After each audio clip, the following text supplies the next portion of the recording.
책을 그냥 술술술 읽히기 때문에 기억이 날 듯한데 기억이 정확하게 안 나서 말을 못 할 수는 있어요. 그러면 친구들이 이 책을 다 읽고 나서 뭘 기억을 해야 되느냐?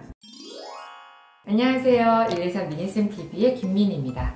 자, 우리 친구들이 수학을 좀 쉽게 접하거나 그리고 개념을 좀 이해하기 쉬운 그런 효과를 얻기 위해서 수학 동화 많이 활용하시죠? 자, 수학 동화가 뭐가 좋은가요? 좋은 책 추천해주세요 라는 질문을 굉장히 많이 받게 되는데, 수학 동화가 무엇이 좋냐보다 수학 동화를 읽고 어떻게 활용하냐가 훨씬 더 중요한 문제인 것 같아요. 그래서 오늘은 수학 동화 한 권을 가지고 어떻게 책을 읽고 살펴보면 좋은지 몇 가지 팁을 소개를 해드릴게요.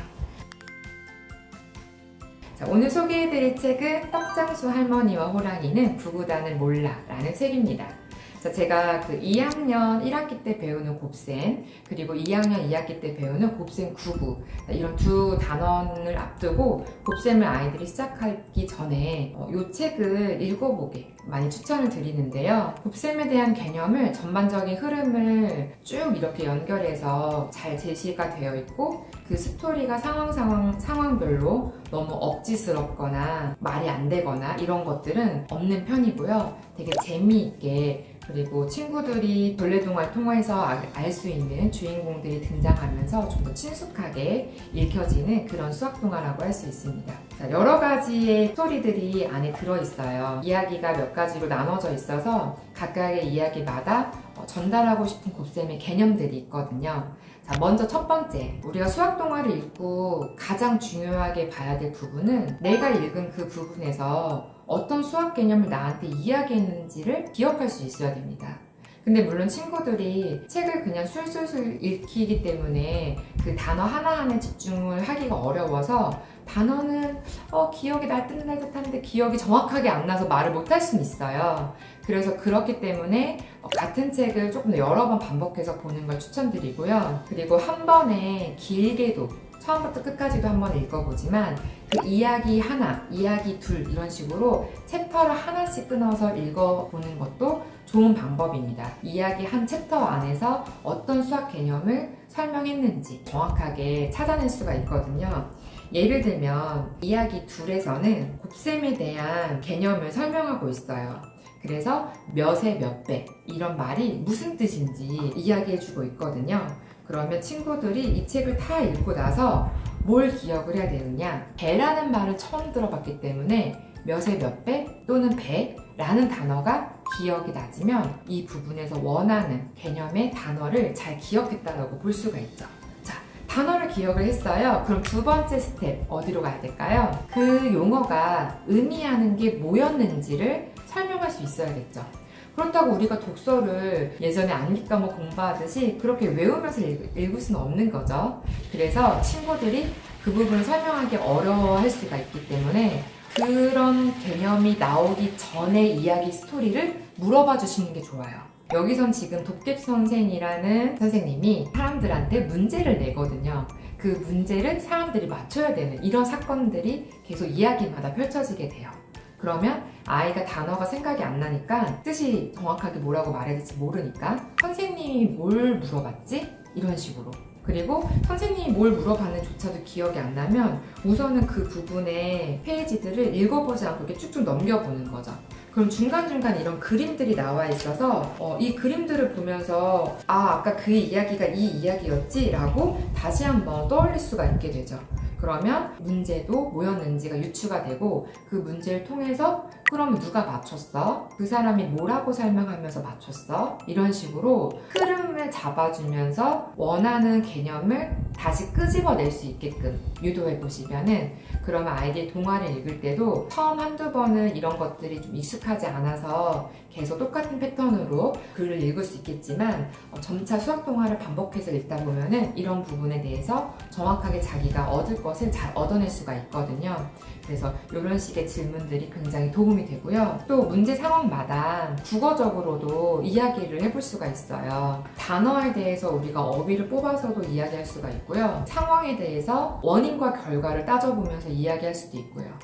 물론 뭐 추론하거나 뭐 분석해보거나 여러 가지 어떤 사고를 자극시킬 수 있는 그런 독후 활동을 할 수가 있는데요. 자, 세 번째 스텝이 바로 이것입니다. 국어적인 소재의 활동을 해보는 거예요. 가장 쉽게는 어휘 같은 거를 좀 뽑을 수 있죠. 어떤 페이지를 폈을 때 이 페이지 안에서 우리가 이해가 안 되거나 낯선 단어들, 예를 들어 소쿨이란 단어가 나왔어요. 물론 소쿨이란 단어 자체는 우리가 수학 문제를 풀 때 소쿨이란 단어가 나와도 그 단어를 명쾌하게 이해하지 않는다고 해서 그 문제를 풀기가 어렵거나 불편한 경우는 대부분 없거든요. 하지만 소쿨이란 단어는 다른 과목을 통해서는 만나볼 수 있게 되고 그 과목 안에서는 의미를 조금 더 알고 이해하는 게 상황에 대한 이해에 도움이 되기 때문에 살펴볼 수 있는 단어죠. 그럼 소쿠릴 아이가 뭐 바구니 같은 거요. 이렇게 이야기하면 앞뒤 문맥상 어떤 의미인지 충분히 아이가 헤아렸다고 볼 수 있고요. 또는 그렇게 의미를 유추하기가 어려우면은 이 단어를 사용해서 우리는 어떻게 문제를 만들 수 있을까? 또는 문장을 만들 수 있을까? 뭐 이런 식으로 여러 가지로 아이들과 뭔가 활동을 해보실 수가 있어요. 이렇게 어휘로도 갈 수가 있고요. 상황에 대한 원인과 결과를 따져볼 수도 있어요. 만약에 예를 들어서 독해 선생이 잔뜩 인상을 쓰며 빈정거렸지만 우리는 기죽지 않았다. 이런 문장이 있거든요. 그러면 독해 선생이 왜 잔뜩 인상을 썼어? 무슨 일이 있었어? 라고 하면 아이들은 그 이야기에서 여러 가지가 있을 때 뭐가 그거에 직접적인 연결이 있었는지 헷갈릴 수가 있거든요. 이런 거를 좀 더 정교하게 따져보면서 이 결과는 이런 원인 때문에 생긴 거구나 라는 것을 다시 한번 되짚어보고 우리가 독서를 할 때는 이런 부분을 굉장히 따져보면서 읽는 것이 글에 대한 이해를 높이는 굉장히 도움이 되거든요. 이런 활동들이 부가적인 독해 문제집이나 그런 것들을 하지 않아도 충분히 수학 동화 하나만으로도 국어적인 측면 그리고 수학적인 측면 이런 것들을 골고루 살펴볼 수가 있죠. 자, 두 가지를 다 골고루 내용적인 것들을 봤어요. 그럼 마지막 배웠던 개념을 이용해서 문제를 만들어 보는 겁니다. 여러 가지 수학 동화에는 그 뒷부분에 개념에 연결되는 문제가 나와 있거나 아니면 뭐 이런 식의 활동들이 제시가 되어 있어요. 물론 이런 활동들도 활용을 해보시면은 더 좋고요. 개념을 이해하고 내가 안다는 것은 단순히 개념을 말로 설명하는 것을 넘어서서 그것을 적용해서 문제 상황을 만들 수 있다면 훨씬 더 이해를 잘하고 있다라고 우리는 해석을 할 수가 있거든요. 그래서 친구들이 어떤 상황을 제시해서 이것을 몇에 몇 배는 얼마인지 구하시오 라고 하면 배는 같은 수를 여러 번 더하는 거를 얘가 이해하고 이런 문제를 냈구나 라는 것을 알 수가 있죠. 아니면 반대로 엄마가 이 개념하고 맞지 않는 잘못된 예시의 문제를 만들어서 그걸 아이한테 내주고 아이가 그 문제에서 잘못된 부분이 없는지를 찾아낼 수 있게 해주셔도 좋아요. 일단 문제를 잘못된 걸 냈을 때는 잘못된 거 찾아봐 이렇게 대놓고 알려주시면 안 되고요.